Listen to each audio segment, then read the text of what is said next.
In today's lesson, we'll be discussing one of my favorite business ideas and topics, software, and how you can use software to grow your business or create a software or SaaS business of your own.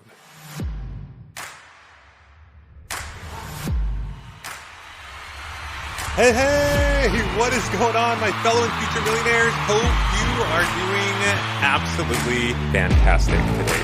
For those of you who've been following our wild traveling adventure, we just got to Sydney. We've been in Australia for almost a month. We'll be here for a few days before taking off to New Zealand. Australia is amazing. This country is beautiful. Never in my life have I seen so much coastline with so few people. I went for a run yesterday morning along the beach and literally within 4 miles saw one person. Absolutely gorgeous, beautiful area. Was completely insane. Of course, we were in a smaller town. We just got to Sydney. I know it's going to be a lot busier, but we're excited to explore Sydney as well.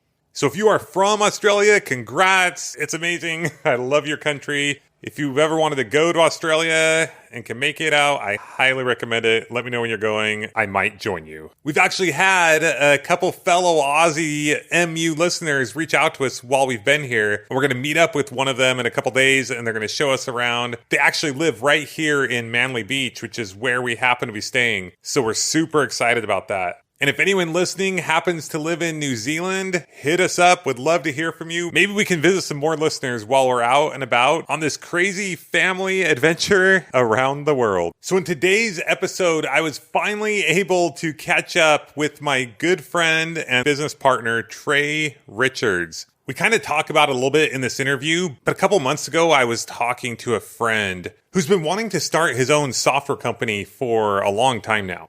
Now, I personally don't really know a ton about software or software development per se, but I can spot an opportunity a mile away. And I love bringing people together to create those opportunities. So I reached out to Trey, who's the smartest, best software developer I know, and said, hey, can you hop on a call with me and my friend? And I thought I'd be doing a lot of talking on this call, but once Trey and this guy got talking, it was magic. Literally within a half hour, they came up with at least 10 amazing software and business ideas. My mind was just blown. Ever since that day, I knew I had to get Trey on a call and do an interview for the Millionaire University podcast. Now, my main objective of this call was I was thinking, hey, let's get on and just rattle off like 10, 20, 30 business ideas. But it kind of took a different twist. And I think it took a better twist. Now, we're also working on a blog post to go along with this podcast, but it's not done quite yet. And I need to publish this thing in about an hour. That's one of the things about being on the other side of the world. I can kind of cheat because it'll be 3 a.m. California time in about an hour, but it's 8 o'clock p.m. Australian time. But the blog post should be done in a few days. So go to millionaireuniversity.com/blog to check that out as well. Now, I started this interview out by asking Trey a question that I asked him several years ago before we started working together. And I'll never forget the answer he gave me. Check it out. You once told me that there might be a software developer as good as you in the world, but you just haven't met them yet. What did you mean by this? At the time, I think that the comment was primarily to say that I am confident I could build anything out there in software. But I also think that a healthy amount of arrogance makes a software developer go from good to great. And I have that arrogance, I guess. So elaborate what makes a software developer great. If somebody is wanting to start a SaaS company or find a good software developer to either hire or partner with, what would they look for? It's the intangibles, but I think maybe if we just use a parallel industry, you come from a background of construction and home building type world, right? And there are two types of people in the world. If I simplify things down, there are hammer swingers and there are architects. There are people who are great. Like you point them at a nail and you give them a hammer and they're going to knock that nail into whatever you're hammering, right? Like these are the hammer swingers. And then there's architects who can see the whole picture and they can plan what needs to be built. And honestly, like once they're at that level, they probably can swing a hammer too, right? Swinging a hammer is not that hard. In software development, it's kind of the same thing. You have these software developers who speak the language, right? Like they know how to make something happen with a computer, but they don't have the vision for architecting a project and then seeing it through. So they're just hammer swingers, right? They're like the construction workers of the world who just are like typing out code, but they have no idea, right? Like they might be building a wall, but they have no idea what the house is supposed to look like. They're just building a wall. And then there's the architects who can see the whole picture and they can plan for contingencies. They know where the electrical outlet needs to be. They know where they need to run the plumbing. They know how to build the whole house. And they know where they might stumble. They know where they need to add a little bit of extra material, whatever it might be, right? So the same thing happens in software development. In fact, one of the companies that I'm involved with right now, we had somebody working for the last several weeks, and they're not going to work out, unfortunately. But the reason that they're not going to work out is because they're just a hammer swinger. All the tests we put them through, they did really well at the tests. And then when it came down to it, we asked them to do a task. They were incapable of actually like completing a task from start to finish, because they couldn't see the whole picture. What they wanted was me to point them at a nail and tell them to knock that nail in. They couldn't figure out how to complete a project. All they could figure out was how to do a feature, right? All they could do was like knock the nail in. Which would have been okay if that's what you were looking for. Totally. Yeah. In a big software development, like an enterprise group of like 20 developers, you've got like a developer who you can say, hey, here's 20 nails, go knock them all in, then that's great. But when you're working as a startup, you want somebody, and again, it's kind of intangible, but you need somebody with that architect mindset, somebody that can see the whole picture, know what they're building, and feel confident that they can do it. You need somebody with that like arrogance that we talked about before. Not like a level of arrogance where they're like difficult to work with. Totally. But you need somebody that knows that they are the boss of that computer and not the other way around, right? Like they tell the computer what to do and it does it. I remember when I played at BYU, which I didn't do a ton of, and we weren't that great, but we had some of the old time players come in who were pretty good.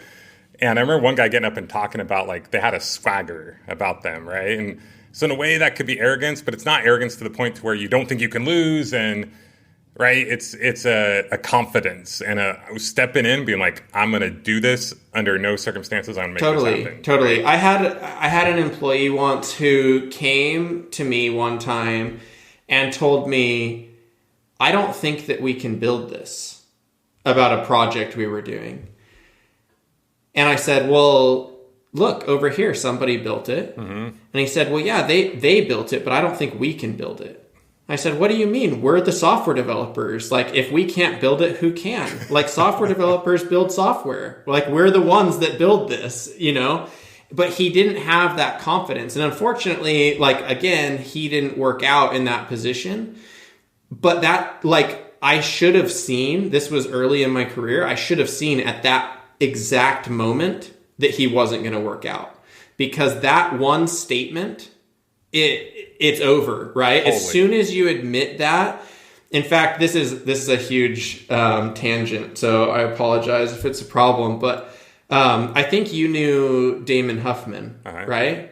So Damon was in the late 90s, for those that don't know, Damon was like top guy in Supercross. Like he was the real deal, like top 3 in all of the like major tournaments in Supercross in the world. And I think like for 2 years, he was the top guy. Like he won the whole thing. So he once told me that I asked him like how he knew it was time to retire. And he told me that he was sitting in the hospital one time and he couldn't even tell me what it was for. He was like, maybe I broke my leg or whatever. And he was kind of like, that's just the name of the game, right? Yeah. When you're sitting there. But he said at one point he had this thought. He said He didn't take any action. All he had the thought of was, man, I'm tired of getting hurt. And he said that as soon as he had that thought, he went from being top 5 in every race to being top 10 in every race. Wow. Just having that one thought of, man, I'm tired of getting hurt. And he was no longer at the top of his game because his mindset had shifted to where there were guys who did not care about getting hurt, right? They were putting it all on the line. And something, even subconsciously, had clicked in his head that told him, I don't want to break my leg today. And that was enough to set him back in the pack.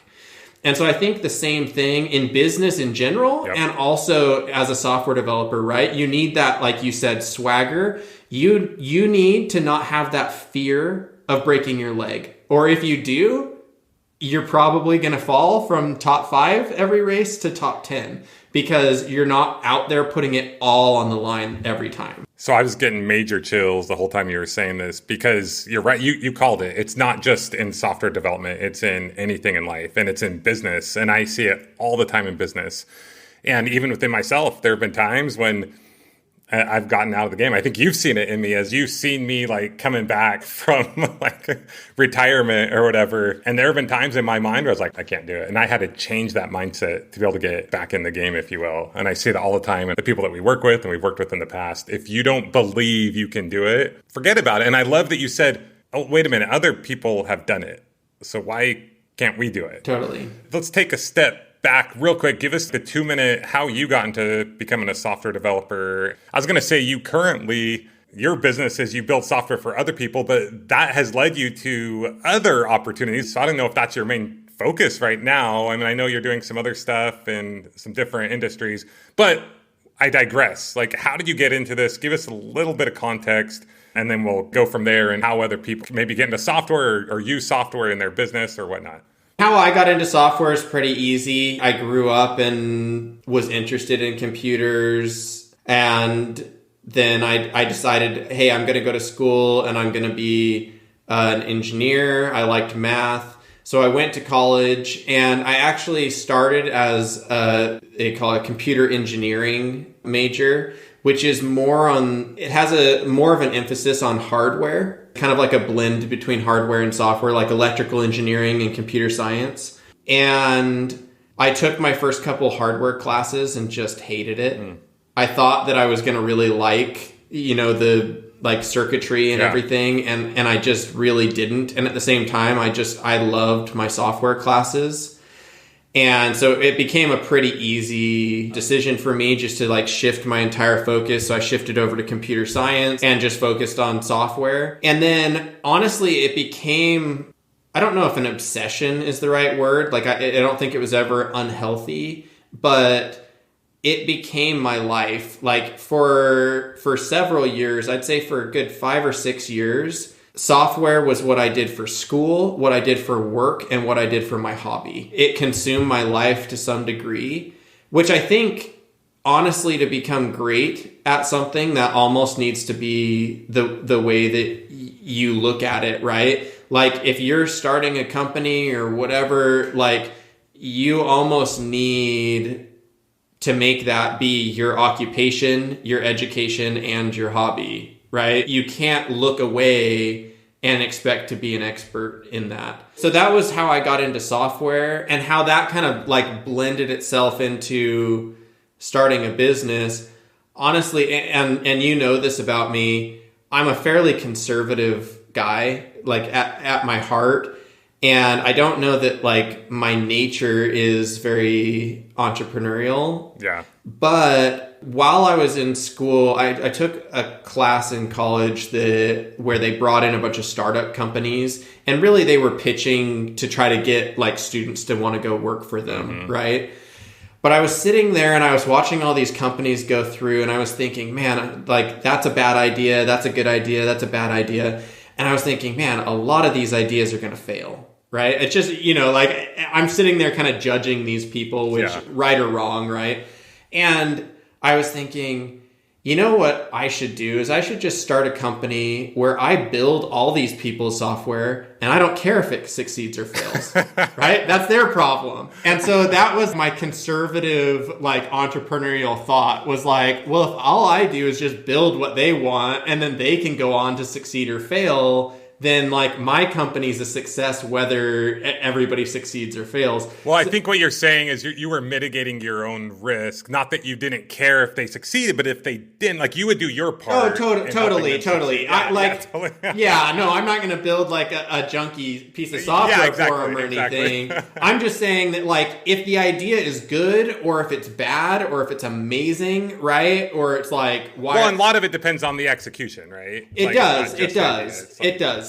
But in my mind, building like having involvement in all of these different things, right? It's kind of like putting my eggs in as many baskets as I could. Yeah, totally, exactly. And so that was like my approach to starting a business. And that's kind of, like you said, I now am involved with several different companies, one of, or two of them that, we're kind of doing together. So we have...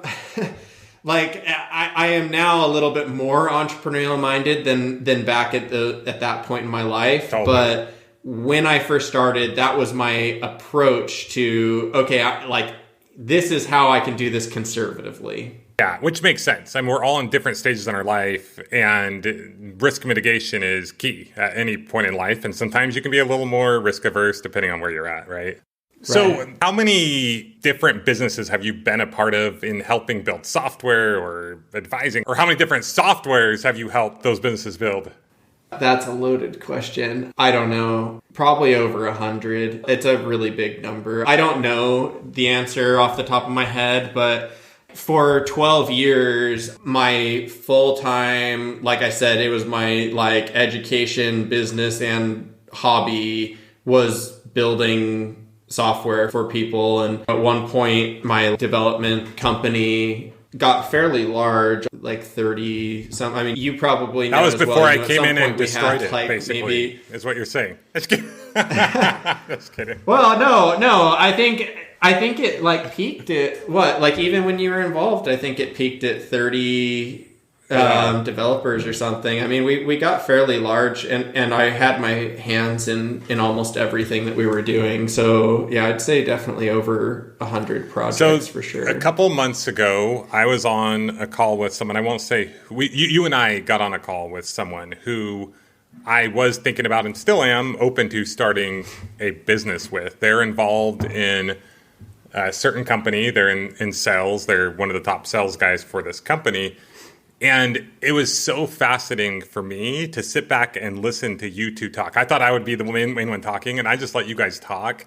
And literally on that conversation, I'm pretty sure easily within like half hour, I mean, the beginning was kind of more just introduction talk, but within a half hour of the meat of that conversation, you guys came up with at least 10 software business ideas that could become like multi-million, maybe like billion-dollar companies if executed and sold, right? So this just blew my mind, and ever since then, I wanted to get you on and just riff and just talk about all the different software ideas that people could use to start their business. Now, before we get into that, I just want to say I know nothing about software development. Trey knows a ton about software development. But we're in business together. Like, we own a software company together. And as he mentioned, I'm getting involved in another thing that he's doing, right? So to get involved and be a part of a software company or use software in your company, like, you don't need to be a software developer. But you might be. You might know about software development. You might learn how to develop software. You might. What are some other ways you can get involved in a software development company? We should probably take a minute to explain like what regular software is also versus like SaaS, for example, just in case anyone doesn't totally understand that. So, all right, I'll let you talk. Yeah, well, I mean, I think there was maybe like 13 questions. I tend to do there. that. So let me see what I can cover. So I think there's a couple of things, right? And I think a lot of it depends on where you're at in your like journey as an entrepreneur. But I think like if you think about software, right? I remember I remember at one time I was in a board meeting with a fairly large action sports company, who I was overseeing all of their like software development, all of their e-commerce stuff. And the CEO was there, and he was the founder of the company. And we're talking about building this app, and it's going to let you like try on like these, I think it was for ski goggles, right? And we were going to do this whole experience where you could see what it's like if you're wearing the goggles versus not, and you're like going down this mountain and you can kind of like see the different visions. And I'm like kind of pitching them on the idea, also like collaborating with them. And at one point the CEO said, and it was just to the room and mostly to his staff because they were getting a little bit out of control with what they were asking me to do. And he says, guys, we're an eyewear company. So if we want to build software, I need to understand how it's going to sell more eyewear. Like, I need to know, how is this going to sell more glasses? How is this going to sell more goggles? Because we are not a software company, and we're not trying to make money on software. And I think that sentiment is important as you're like going about, running your business, starting your business, is you need to identify what is your product, and is software your product? Right? Like, are you a SaaS company, or are you trying to sell licensing to a certain piece of software? Or are you a different type of company, and software is a tool in your arsenal to build your company better, right? And neither's the wrong decision, but I wouldn't be. I don't know that I would recommend trying to be an eyewear company that is trying to like sell software. 100%. Right? I don't know. I'll kind of elaborate on that a little bit, even though I know you have 13 more questions that you need to answer mine. So we have a company called Five Oak. It's a review automation software. That is a software company. Now, at some point, we might put that into like education, so people are learning about review automation and building businesses and the importance of it. But the objective will be to sell more software. Now, on the other hand, I have Millionaire University, which is an education company. But I've had about 10 different software ideas that could help sell a future programs in Millionaire University. But it's different, right? So, and that's a great example, right? Like where Millionaire University is the product, versus Five Oak being the product. Yep. Five Oak could use podcasts, right? Or could use content, digital content, to sell software. Yes. And Millionaire University could use software to sell the education, right? But like as a whole, you have to figure out what is your product. And that doesn't exclude you from using software. It just is important, right? Like when you go to the grocery store, right? All the grocery stores now have apps where you can like buy your groceries, and then you can drive into the parking lot and open the back of your car, and somebody like puts all the groceries in, right? These people did not develop these apps because they want to be software companies. Yeah. They did it so that you'll buy their groceries. Right? Like their groceries are their product. But they're awesome apps, and it makes it so much easier. And it does not mean that you cannot have a software product and an education product, like Russell Brunson with ClickFunnels. Like he sells a ton of education. It doesn't mean you can't do that. You just need to understand what your goal is what we're saying. Right. Yeah. Okay. Yeah, okay. Totally. So... And then, so there's all different types of software, right? So like kind of elaborating on that, Justin mentioned SaaS. So SaaS, for anybody that doesn't understand, stands for software as a service. And this is like kind of becoming the norm in software nowadays, I'd say. Yeah. It's definitely the way everything is trending. Is in the past, right, you bought a piece of software. Let's say you bought like a CD, right? I don't have a CD. I've got like a coaster here, right? So you bought a CD, and now you own this license to this piece of software, right? And you go to Best Buy, you buy your CD, you like go home, you put it in your computer, and now you're like running this software, right? So that's like kind of your standalone like software license. And those types of deals are kind of going away, right? There still is software that you can purchase a license for and kind of own that. But a lot more of the industry is moving towards this like subscription model, right? And now you're kind of looking at software as a service where it's cloud-based. You're subscribing, all the infrastructure and computing power is in the cloud, and you're able to consume it on your wristwatch or on your phone or whatever, right? Even as we're recording this podcast, right? We're using this like podcasting software. We're talking to each other across the globe, right? Yep. And this is SaaS, right? Yeah. We didn't buy a license to this software. You're subscribing to it, and it's all cloud-based. Well, not only a license, like we're paying $30 a month to use Descript, right, which also includes, we just changed it up from Riverside to, whatever this is, Squadcast, which Squadcast, Descript bought Squadcast. Okay, I'm getting into the weeds here, but the point is, we're paying $30 a month, but if I wanted to have Trey or someone create this software just for my use, it would probably cost like a few $100,000 or something like that, right? I don't know. You know more than I do, but... Totally. So it's like it becomes a service, right? Software as a service is SaaS, right? And a ton of people can use it, which helps it more affordable for everyone, but also makes it profitable for the person who created it. Totally. And so software as a service is one way to go, right? There's like independent licensing. I'd say the biggest model of like the licensing model that still exists nowadays is maybe like the App Store or something around that, right? Where you pay 99 cents and you download an app and now it's like on your device. You don't have the CD-ROM anymore, but you have the App Store. You can re-download it whenever you want. But even that, right? We're kind of seeing that like go away a little bit, right? A lot of these apps are like very like server-backed, cloud-based things where they have an app as like a front end to it, but at the end of the day, it's still SaaS.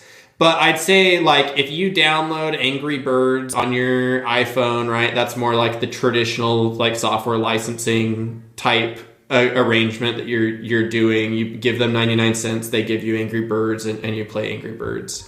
And then you also have like internal software that's maybe not something that you're selling to other people, but you build it yourself, right? To your point, if we built this like Squadcast system and then you just used it yourself, nobody would know it existed. You paid for the development of it. You own it. You own all the intellectual property that goes with it, and you maintain any infrastructure that it requires to run, right? So those are kind of, I'd say, like the three major routes that you can take with software, right? Like you build your own SaaS, right? You rent it, maybe is the right way to say, or you license it. And then from there, you just have to decide, what is it that you're trying to use the software for? And then you can decide what's the right route for the software that you need to use. And I think, Justin, you put it really well when you said, like, Squadcast, right? You pay $30 a month versus it being, a couple $100,000 or whatever it would cost to build. Like, how many months are you going to get at $30 a month before it would even make remote sense to build something like this? Totally. And even just to maintain it would be more than $30 Totally. Right? So it's like... And so I think that, like, there's some... I've worked with people in the past who love the idea of owning something, right? Mm-hmm. And they put such a high value on owning something versus just getting the utility out of it. Totally. That it causes them to make maybe, in my opinion, a mistake, right? Like clearly that's what they value. And I don't know that we can call into question what other people value. But I have watched people decide to build rather than to license or use something that exists already.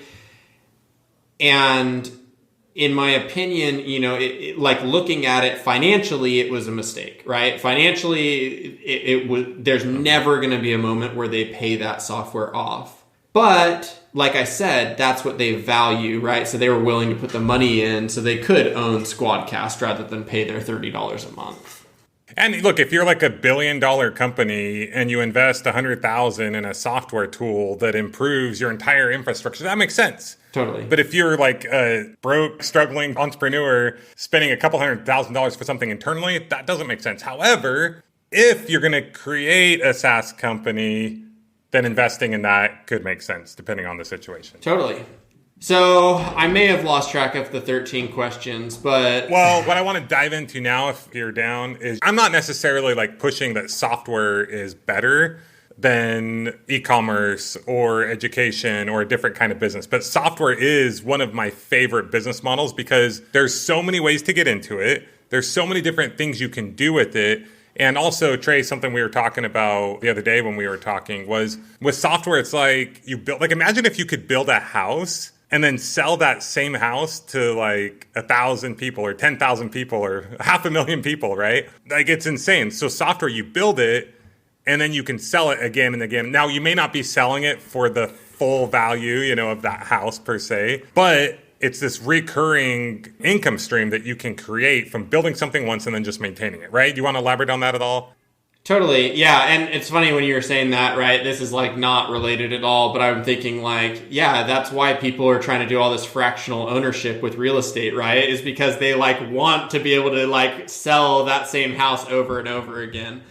But I think that is like, if I was to say what is the most unique thing about software as a business, right? Or as a product, I should say, maybe not as a business, but software as a product for a business. I'd say that the most unique thing is its inherent scalability, right? If you have an e-commerce company and you're selling some kind of widget, right? You're selling a coaster for drinks, you have to have a huge amount of inventory in order to back up whatever scale you have, right? So if one day you're selling 5 coasters a day and then the next day you're selling 100,000 coasters a day, the likelihood that you have, a couple 100,000 coasters sitting in your garage is pretty slim because you were only scaled to like a certain point of selling 5 a day. Yep. And that's where software is incredible, right? I don't have to wait for the factory in China to pump out like more coasters, put them on a barge, ship them to my house just for me to package them up and ship them out to the buyers, right? Like that process is so long and like it takes forever, right? And software, I push one button and Amazon in their like cloud data centers, they take me from my $30 a month server to my $300 a month server. And all of a sudden we went from 5 users to 100,000 users and there's like zero effort involved, right? Now, granted, you had to build the software initially, right? And that's going back to your comment about spending a couple $100,000, right? And we're throwing these numbers out. Every software is different. I mean, I've built software for people for $3,000. I've built software for people for $500,000. Like every piece of software is different. And it really depends on how big is the project, how much manpower is going to go into it. Going back to our example of likening software to construction, it really is just like construction. Like if you're building a giant mansion, obviously it's going to take more time and more manpower to build that giant mansion than it is to build a little studio ADU in somebody's backyard. It just is going to take more time. There's like no way around it. Yeah. And so building software really comes down to the man hours. And that's like ultimately how you got to figure out how to price something. But that's kind of an aside.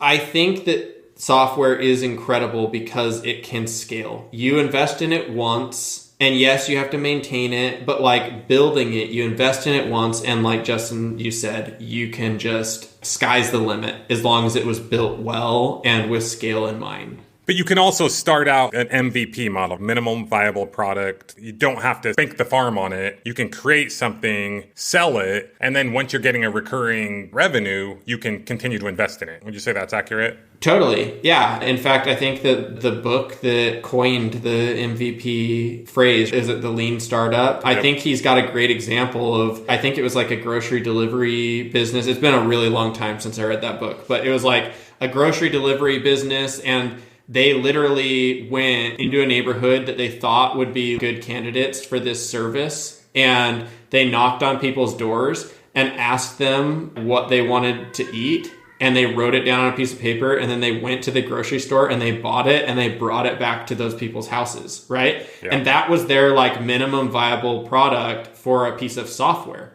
There was no software involved. It was, they were trying out this idea, trying to get a few subscribers and trying to decide, is this even a viable business? But then you can see, right, that is not scalable. Going door to door and writing on a piece of paper what people want for groceries is not a scalable idea. Yeah. But then if you take that and you turn it into a piece of software and now people are plugging into the software, it becomes way more scalable. So you definitely can start as low as you want. You could have a little bit of software, no software, or you could have a huge amount of software. And a lot of it comes down to how confident are you in the idea? How confident are you in like the business plan surrounding the product? And also how well funded are you? If you have $1 million burning a hole in your pocket and you want to build a piece of software, then build a piece of software. But if you have $5 in your pocket and you don't know how to build software, like go knock on somebody's door and ask them what groceries you can go get them, right? Like there's a different way you can take. Totally. Or partner with the right person. Maybe there's someone else who wants to start a business too, and they're a software developer. And basically to have a successful software company, you got to have someone to build it. You got to have someone to sell it. And then you have to have like operations, right? And so what are you? You come up with the idea and you're going to help with the operations, or are you going to help sell it? So you can team up with a software developer who also wants to start a business who may not be as good at selling. Like Trey says, he's not that great at selling software, but he can build anything. He is pretty good at selling too. I've seen him in action. Bottom line is anyone can start a company. Anyone can start a software company. You don't have to be able to develop software. You don't have to have a ton of money. You can partner with people, or you might have access to money. You can just bring the team together, and you can be, if you feel like you're pretty good at operations, you can be customer service, right? Just see where you fit in, bring the right group of people together.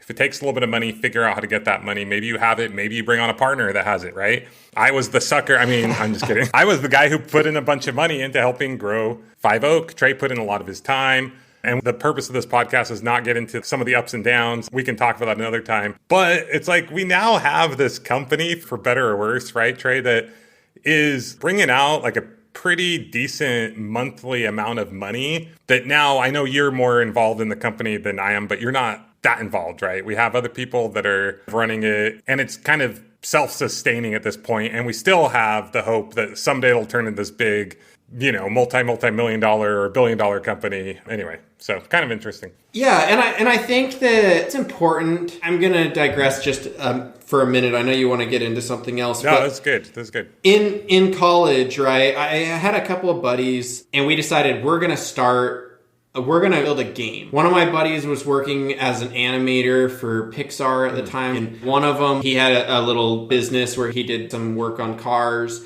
And we were like, okay, Trey's going to build it. This guy's going to animate it. This guy's going to kind of sell, market, and like run the business.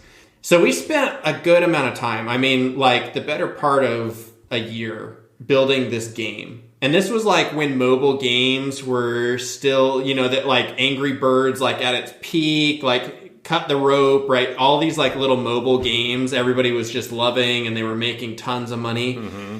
And honestly, we were sitting there thinking, if we build an awesome game, we're going to make a gajillion dollars, right? Like we were just like, we just have to get this thing out. Totally. And we built a pretty cool game. It's not available anymore. It was called Save Your Bacon, and it was about a pig trying to escape from a butcher in this like butcher shop. And it was like a side scroller, and the pig's like running, and he's like running along this conveyor belt. There's like saws and fire. Oh man, I want to play it. Come on. And he's like holding a chicken, and he can like fly when he's holding the chicken. Anyways, and we spent a lot of time, and it was like I'm a good developer, like my buddy is a great animator, and we built an awesome game. And I'll tell you, I think that our total sales on that game, we had it going probably for like 3 years. I think our total sales were probably like $10,000 in three years or something. It was horrible. I mean, it's better than zero, but the amount of effort that we put into it, it didn't even come close to covering the time that we put into it. And the problem was we had this idea that we were going to build this software and that was the business, right? We had no business. We only had a product, and we thought that the product was the business. Yeah. And so I think it's important that as we're talking about how it's so easy to start a software company, that you think about the business and not just the product, right? If I develop I've got a box of tissues here. If I develop a revolutionary tissue and it changes everything that anybody ever knew about tissues, and I have no business, what am I going to do with this revolutionary tissue?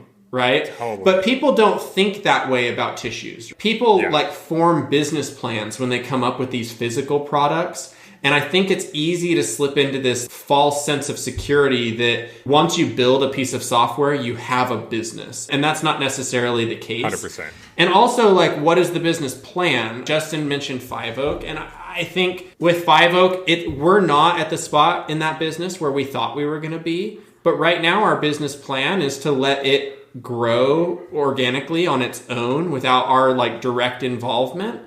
And then we hope that we're able to share in some kind of future liquidation event or something in the future. Maybe it's making a ton of money in the future, whatever, right? But we hope that we'll share in some future success that the company has. But when we started it, we thought, we're going to be involved in building this. And that's just not the way that it ended up going.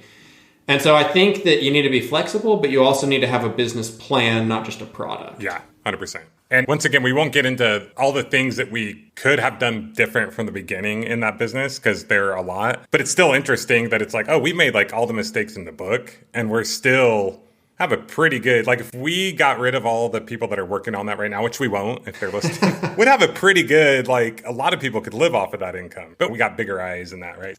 So bottom line is, number one, don't go out and spend $500,000 on a piece of software assuming that it's going to blow up. That's all I'm kind of trying to say from that. Even if you have the money, have a plan, find the right partners, find the right team, and or start selling it as you're building it. Maybe you even pre-sell some of it. It's hey, we got this thing going. We need to find 100 people that are interested. There's so many different ways that you can do it. Okay. So with that, let's get into a bunch of ideas. How many ideas can you rattle off in 15 minutes, Trey? I mean, ideas are funny. The number of people that come to me almost daily, I have somebody come to me and say, "Oh, you build software?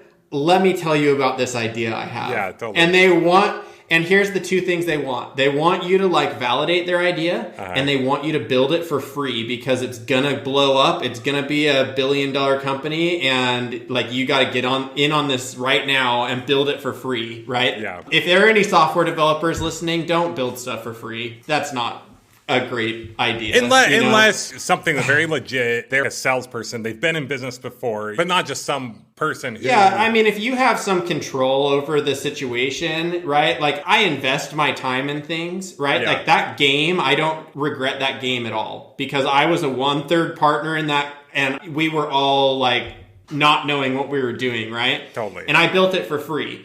But if somebody comes to you and says, "Oh, you can have 5% of my company if you build something for free," just walk away or tell them what your hourly rate is. Don't build something for free. Unless they've already created a $1 billion company and they have a good plan. Sure, there's exceptions to every rule. I'm just saying But most, I talk about, business ideas all the time. It's so many people have ideas, but ideas are a dime a dozen. But with that, we're going to give you a bunch of ideas. That's our disclaimer. Yeah, so, Justin and I were joking about, I actually think this is a good idea. So we were joking about this idea that you could build, AI is kind of the new thing, right? So you could build this consumer-facing software. It's kind of a social media type thing. And you just take a picture of your face and you upload it. And then the software gives you a score, 0 to 10, how good looking you are, right? And it's just using AI and it's totally gimmicky. But then the software, you can say it's public, right? And then there could be leaderboards. and you can figure out like who's the best looking person according to this app in the world, right? And you just have like these leaderboards. And so I thought that was a funny idea. I mean, you'd have to like have a bunch of ads or something to make that a business, but it's a funny software idea, right? Trey just knows he'd be in the top 10 and he wants everyone to know it. So I don't know about that, but I'm flattered that you would think of me. So, there is so many different ideas. I think that you could look at any industry and figure out a pain point for that industry, and that could be a software idea, right? So, let's play a game. Justin, name a random industry. And we did not rehearse this, so we may fall flat on our faces here, but name an industry. Let's see what we can do. We kind of mentioned this the other day, so I'm going to throw out HR, for example. Okay, so HR. That's very boring, right? But super boring, but this is a good point. If you are thinking of pain points, think of pain points for areas of businesses that you understand a little bit of something about. If you've never even worked at a company that has an HR department and you have no clue how HR works, it's probably not the right area for you to be getting involved in. Which is not, I don't know anything about HR. I've just heard you talk to someone about HR.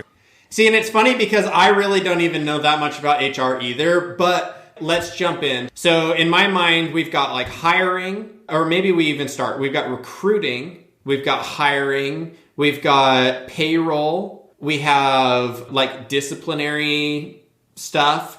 We have maybe like reporting incident, right? Like incident reporting, incident management. And then we have firing, and maybe compliance falls under HR a little bit. So we could pick any of these areas. I know that there's a ton of these like really big HR softwares, but let's just hone in on one problem that we want to solve. Mm-hmm. Let's look at payroll just as an example. I actually think that there's some softwares out there that have done payroll really well, and I don't know that I would recommend like jumping in and trying to do payroll. But let's just say, okay, so a traditional company has your HR person, right? On the 1st and the 15th, the HR person has to go through like a giant list. Maybe it's a spreadsheet, or maybe it's physical punch cards or whatever, where people are punching in hours for how long they've worked. Now the HR person has to reconcile all those hours, figure out what that person's hourly wage is.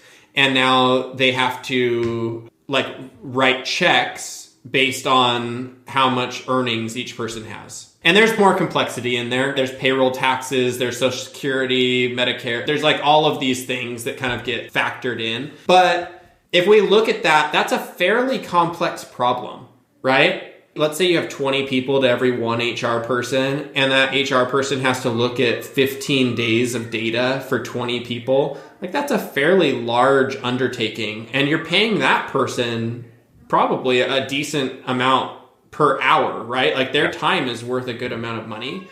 So what if you just had a software where everybody has an app, right, on their phone? They all have phones. They come into work, they tap a thing. In fact, I actually built this same software for the first company that I worked for. And people would go in.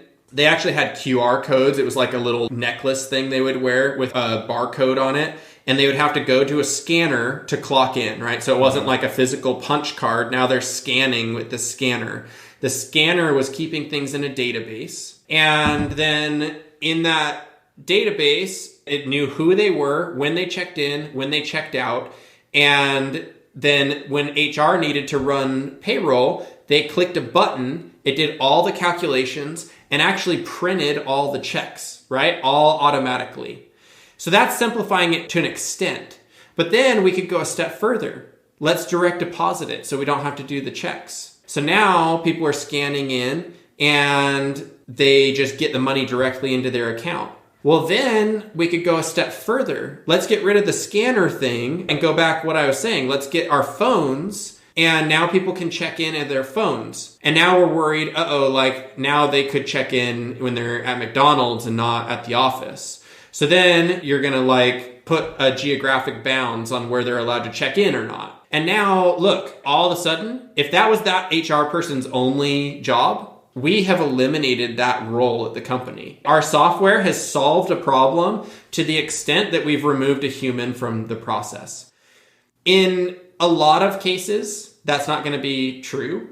But HR is a very unique thing where you could literally take, like, repetitive tasks are some of the best things for software because you can literally remove the human out of the element, and that saves a tremendous amount of money. Yeah. So I don't know if that was like a successful experiment with HR, but we just created a whole software idea around payroll, which is solving one of the areas of HR. Totally. And what's interesting, this just kind of tells how Trey and I are different. My brain shut off for half of that conversation, but I see opportunity. My brain is constantly looking for opportunity, and you understand and think a different way. And that's what happened, not to divulge too much about this conversation that I saw you and this other person have, but he sells software for a big HR company. So he's constantly talking to people who are looking for certain things within HR, and some things the company he works for has, and some things it doesn't, or some things that could be improved. So just by him being a salesperson at a certain company,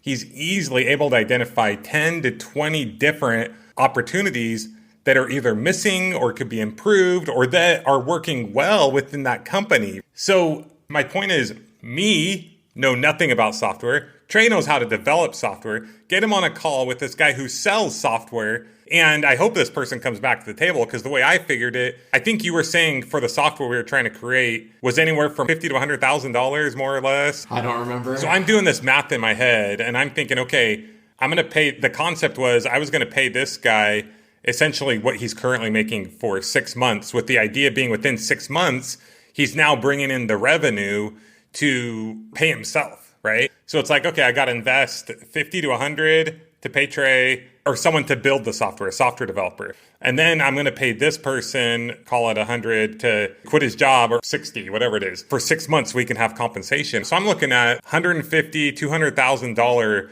investment. And as I'm running these numbers, I'm like, oh, this is going to be an insane return on my investment, right? So that's how I want to get you guys to think. I know Trey said if you're a software developer, don't build software for free, but that doesn't mean if you're not a software developer that you can't find software developers to develop something for free, right? Like, Trey's protecting the software developers. I'm saying, hey, there's so much opportunity out there. There's so many different ways to go out and grow and start a business in software or anything. When I heard you guys talking, I was like, I had 1,000. There's like so many ways to make money in this business, right? Yeah, and honestly, every single industry, I think there's always efficiencies, right? Always. Yeah. Here's just an idea. You know, I just like coming off the top of my head, so I'm sure there's a flaw in here. But let's think about, some people may have heard this in the news. It was several months back when ChatGPT was like kind of getting a ton of news. I know it's still in the news a lot, but there was an attorney who wrote a brief using ChatGPT, and he submitted it to a judge on a case. And the judge found out that it was citing a bunch of case law that didn't exist. It was saying stuff like, based on the precedent that was set in Justin versus Trey of 2026, like, it was totally not true at all. Cases that didn't exist. And the judge was pretty upset at this attorney because clearly he like just made up this brief that he submitted to the court, which you can't do, right? But I do know that ChatGPT has been phenomenally helpful to lawyers. Yeah. And I'm sure there's people working on stuff, but like, what if you did want ChatGPT to write a brief for you? But what if you just needed a piece of software to go and check the sources? So there's a business idea. Build a piece of software that reads legal briefs and fact checks them before they get submitted. Boom, right? Yeah. And so I think that almost every industry is going to have some problem, even if there's efficiencies. You're like, oh, I could never compete with ChatGPT. Well, you don't have to. All you have to do is just write a little piece of software that's going to check ChatGPT. Totally. My point is that even if there's a huge amount of automation and software already in the industry, there's a way for you to get involved if that's the industry that you're passionate about or that you have an idea for that you could improve. And going back to this person, he was even saying, oh, I don't even necessarily have to compete with my current company. I can partner with them. I can create the software and they'll plug it in, they'll sell it for me. I'm like, oh, wow, like mind blown, right? Right. And I think another way to think of software ideas is we use Slack in our businesses, right? You use Slack all the time with your communication with companies that you work with. And you've told me a couple times, I wish Slack had these features or was like this. You believe that you could develop a better Slack. Is that accurate? Yeah. And I think, and I actually think some people have developed better Slacks. Yeah. If I don't know if any of them are listening to this podcast, but I actually think that there already are products that are better. They just don't have the traction, right? Totally. Salesforce didn't come and buy them for however many $1 billion, right? Totally. And so Slack has the traction, they have the eyeballs, and so that's like what gets the attention. But yeah, absolutely. I think like Slack is not a hard problem to solve, right? And I think like anything, the idea to build a better Slack, right? I could name a few features that I think, Slack should do this better or that better. But I don't think that's the hard part, right? Yeah. Like I think the hard part is, okay, but how am I going to compete with Salesforce? And so to your point, the guy that we were talking to before, he had this idea, well, I don't have to compete. What if I just work in connection with it? And I think there's room for all of the different ideas. If you do want to go compete with Salesforce, then do it. Like, that's awesome. I'll also say, I think Slack sold, I feel like it was like 212 billion. That comes to mind. I think that's high. Trey's going to look it up. You think that's high? It might be high. But point is, like, you don't need to, quote unquote... 27 billion. Oh, 27 billion. Okay. I knew it was a big number. Add an extra zero, whatever. But point is, like, you don't need to sell a product for $27 billion to be financially free, to achieve your dreams, to achieve your goals, to change your life. You can literally have, call it 1,000, 500 users. I don't know. Well, it depends on what your price point is, right? You could have 1,000 users on this thing and you could be financially free, right? So think about that. Like, what's a product or service that you could either work with someone to build, like partner with them, maybe pay them a little bit of money, maybe team up with someone like me. Like, shoot, if there's someone out there that you're a really good salesperson and we can pay, I know Trey's pretty busy, so I don't know if he's building a lot of software these days, but we can have Trey help us find a developer and like you can sell me on it. The fact that you're going to go out there and hustle every day and sell the heck out of this thing, I'll invest in you. Or you might have a friend that has a little extra money that they want to invest and they believe in you and trust you. And there's so many different opportunities for this, right? So anyway, I know we're just past the hour mark. Trey, do you have any other like closing thoughts? I think that it's just reiterating what's already been said, right? Like software is an incredible tool. It's also an incredible product. And to echo what you've said, anybody could start a software company that is selling software. There is no like barrier to entry, right? I will just call out maybe like one or two gotchas that you should look out for. The biggest thing is picking the right developer is going to be big. There are snake oil salesmen out there and they'll take advantage of you. They'll make you give them a bunch of money up front. And then they just will build either nothing or they'll build something that's just total garbage. And they've got your money and there's really not a whole lot you can do about that. So pick somebody you trust or somebody that's reputable to help you build your software if you're not building it yourself. And then the only other gotcha is just, make sure that you're aware that it's not like a field of dreams situation where if you build it, the customers are going to come. Like you are going to have to run this like any other business. But with that said, there is no reason. I have like a 9-year-old son. There's no reason that he could not go out and start a software company. I think people get like scared or, kind of intimidated because they don't understand software. You don't have to understand software. You just have to have somebody that's either partnered or that you're paying that does understand software. And then anybody can start a software company. It's really not hard and it shouldn't be scary. And I think there's a ton of upsides. I love it.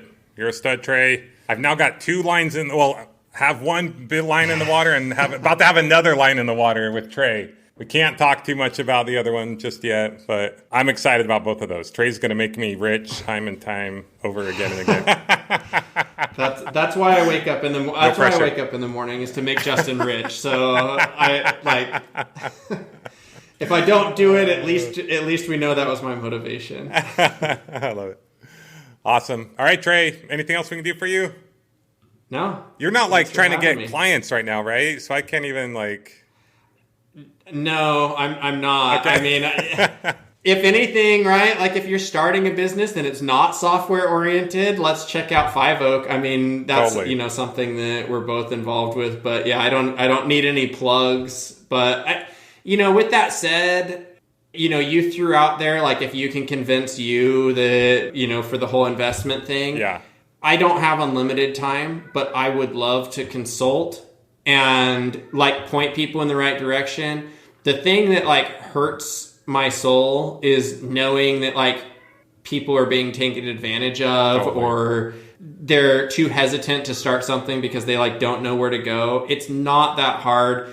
Like myself or somebody else, it's not that hard to engage somebody to just be your expert. If you got to spend a couple $100 or even a couple $1,000 to get put on the right path, I think that's something that's worth doing. So I'll put myself out there for that. It's not something I'm looking for, but similar to you, if you're interested and you need some advice, let me know. Okay, cool. Yeah. I want to point out one other thing. I know we keep trying to wrap this up, but Trey took action. He started his business and it was a software development agency, right? Now he's literally in a spot where he has so much opportunity and has some very big, exciting opportunities that have come as a result of him taking action on his business, to where he doesn't have time to get paid. Like there's not really, I mean, there's an amount of money, I'm sure, but there's not really an amount of money that you can pay Trey right now to develop. That $27 billion sounds nice. Yeah, exactly. But that's kind of an exciting thing, right? And any skill, learn a skill, take action on it, start growing your business. And it leads to so many opportunities that you literally get to the point where you can't even take them all on. But I love that Trey is willing, and this was not pre-discussed at all, and open to doing a little bit of consulting, because he can consult for a half hour, an hour, and that can save you a lot of time and money. So how would someone get in contact with you if they want to do some consulting? Yeah, I mean, I can give like an email address. You just tell me what you want. Yeah, just throw your email out. So it's Trey, Trey, at Tractus. So it's TRACT.US. Awesome. So reach out to Trey if you have any questions. Respect his time. Also, because I'm heavily invested in his time. So respect his time. He's happy to do some consulting. It's not free, but he's not here to make money off consulting either. Anyway, just happy to help people out and needs to get paid for it. So, all right, Trey, thank you so much. This has been awesome.